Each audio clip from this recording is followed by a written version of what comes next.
న్యాయాధిపతులు 19వ అధ్యాయము. ఇజ్రాయేలీయులకు రాజు లేని దినములలో లేవీయుడైన ఒకడు ఎఫ్రాయిమీయుల మన్యపు ఉత్తర భాగమున పరదేశిగా నివసించుచుండెను. అతడు యూదా బెత్లెహేములో నుండి ఒక స్త్రీని తనకు ఉపపత్నిగా తెచ్చుకొనగా, అతని ఉపపత్ని అతనిని విడిచి ఒకనితో వ్యభిచరించి యూదా బెత్లెహేములోని తన తండ్రి ఇంటికి పోయి అక్కడ 4 నెలలుండెను. మాటలాడి ఆమెను తిరిగి తెచ్చుకొనుటకై ఆమె పెనిమిటి లేచి తన దాసుని 2 గాడిదలను తీసుకొని ఆమె యొద్దకు వెళ్ళగా, ఆమె తన తండ్రి ఇంట అతన్ని చేర్చెను. ఆ చిన్నదాని తండ్రి అతన్ని చూచినప్పుడు అతన్ని కలుసుకొని సంతోషించెను. ఆ చిన్నదాని తండ్రియగు అతని మామ వెళ్ళనీయనందున అతడు 3 దినములు అతని యొద్ద నుండెను గనుక వారు అన్నపానములు పుచ్చుకొనుచు అక్కడ నిలిచిరి.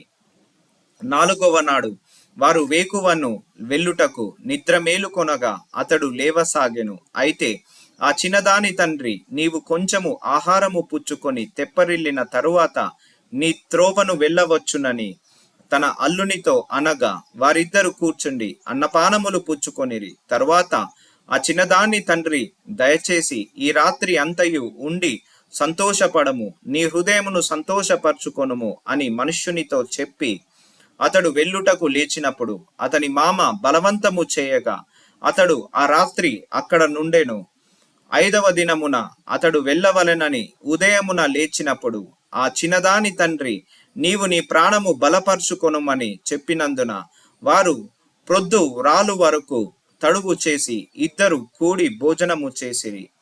ఆ మనుష్యుడు తానును అతని ఉపపత్నియు అతని దాసుడును వెళ్ళ లేచినప్పుడు ఆ చిన్నదాని తండ్రియకు అతని మామ, ఇదిగో ప్రొద్దు గ్రుంకుటకు సమీపమాయెను, నీవు దయచేసి ఈ రాత్రి ఇక్కడ ఉండుము, ఇదిగో ప్రొద్దు గ్రుంకుచున్నది, సంతోషించి ఇక్కడ రాత్రి గడుపుము, రేపు నీ గుడారమునకు వెళ్ళుటకు నీవు వేకువనే లేచి నీ త్రోవను పోవచ్చునని అతనితో చెప్పినను. అతడు అక్కడ గడపనొల్లక లేచి వెళ్ళి యొబూసను యెరూషలేము ఎదుటికి వచ్చెను. అప్పుడు జీను కట్టబడిన 2 గాడిదలను అతని ఉపపత్నియు అతనితో కూడా ఉండెను.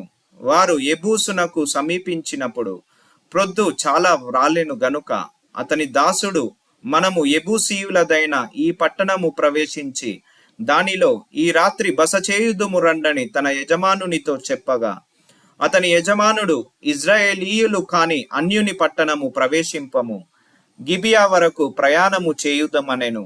మరియు అతడు, నీవు రమ్ము, ఈ స్థలములలో ఏదో ఒక ఊరికి సమీపించి గిబియాలోనే గాని రామాలోనే గాని ఈ రాత్రి బస చేసేదమనెను.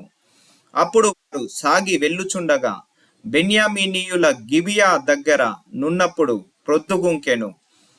కావున వారు గిబియాలో ఆ రాత్రి గడుపుటకు అక్కడికి చేరసాగిరి. అతడు చేరి ఆ ఊరి సంత వీధిలో నుండెను. బస చేయుట కెవడును వారిని తన ఇంటికి పిలువలేడు. ఆ చోటి మనుష్యులు బెన్యామీనీయులు. సాయంకాలమున ఒక ముసలివాడు పొలములోని తన పని నుండి వచ్చెను. అతడు ఎఫ్రాయిమీయుల మన్య ప్రదేశము నుండి వచ్చి గిబియాలో నివసించువాడు. అతడు కన్నులెత్తి ఊరి సంత వీధిలో ప్రయాణస్తుడైన ఆ మనుష్యుని చూచి, నీవెక్కడికి వెళ్ళుచున్నావు, నీవెక్కడ నుండి వచ్చితివి అని అడిగెను. అందుకతడు, మేము యూదా బెత్లెహేము నుండి ఎఫ్రాయిమీయుల మన్యము అవతలకు వెళ్ళుచున్నాము. నేను అక్కడి వాడను. నేను యూదా బెత్లెహేమునకు పోయి యుంటిని. ఇప్పుడు యెహోవా మందిరమునకు వెళ్ళుచున్నాను. ఎవడును తన ఇంట నన్ను చేర్చుకొనలేదు. అయితే మా గాడిదలకు గడ్డి మొదలైన మేతయు నాకును నా పనికెత్తలకును నీ దాసులతో కూడనున్న నా నౌకరులకును ఆహారము రసమును ఉన్నవి, ఏదియు తక్కువ లేదని అతనితో చెప్పగా, ఆ ముసలివాడు, నీకు క్షేమమగును గాక, నీకేవైనా తక్కువైన ఎడల వాటి భారము నా మీద ఉంచుము, మెట్టుకు వీధిలో రాత్రి గడపకూడదని చెప్పి తన ఇంట అతన్ని చేర్చుకొని వారి గాడిదల కొరకు మేత సిద్ధపరిచెను. అప్పుడు వారు కాళ్ళు కడుగుకొని అన్నపానములు పుచ్చుకొనిరి. వారు సంతోషించుచుండగా ఆ ఊరిలో కొందరు పోకిరీలు ఆ ఇల్లు చుట్టుకొని తలుపు కొట్టి, నీ ఇంటికి వచ్చిన మనిషిని మేము ఎరుగునట్లు అతనికి బయటికి తెమ్మని ఇంటి యజమానుడైన ఆ ముసలివానితో అనగా, ఇంటి యజమానుడైన ఆ మనుష్యుడు వారి యొద్దకు బయలు వెళ్ళి, నా సహోదరులారా, అది కూడదు, అట్టి దుష్కార్యము చేయకూడదు. ఈ మనుష్యుడు నా ఇంటికి వచ్చెను గనుక మీరు ఈ వెర్రి పని చేయకుడి. ఇదిగో, కన్యక అయిన నా కుమార్తెయును ఆ మనుష్యుని ఉపపత్నియు ఉన్నారు. నేను వారిని బయటికి తీసుకొని వచ్చేదను. మీరు వారిని నీచపరిచి మీ ఇష్ట ప్రకారముగా వారి ఎడల జరిగింపవచ్చును గాని ఈ మనుష్యుని ఎడల ఈ వెర్రి పని చేయకూడదని వారితో చెప్పెను గాని అతని మాట వినుటకు వారికి మనస్సు లేకపోయెను గనుక ఆ మనుష్యుడు బయటనున్న వారి యొద్దకు తన ఉపపత్నిని తీసుకొని పోగా వారు ఆమెను కూడి ఉదయము వరకు ఆ రాత్రి అంతయు ఆమెను చెరుపుచుండిరి. తెల్లవారగా వారు ఆమెను విడిచి వెళ్ళిరి. ప్రాంతకాలమున ఆ స్త్రీ వచ్చి వెలుగు వచ్చు వరకు తన యజమానుడున్న ఆ మనుష్యుని ఇంటి ద్వారమున పడియుండెను. ఉదయమున ఆమె యజమానుడు లేచి ఇంటి తలుపులను తీసి తన త్రోవను వెళ్ళుటకు బయలుదేరగా అతని ఉపపత్ని అయిన ఆ స్త్రీ ఇంటి ద్వారమునొద్ద పడి చేతుల గడప మీద చాపియుండెను.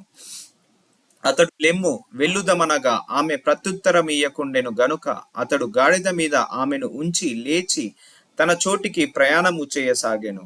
అతడు తన ఇంటికి వచ్చినప్పుడు కత్తి పట్టుకొని తన ఉపపత్నిని తీసుకొని ఆమెను ఆమె కీళ్ల ప్రకారము 12 ముక్కలుగా కోసి ఇజ్రాయేలీల దిక్కులన్నింటికి ఆ ముక్కలను పంపెను.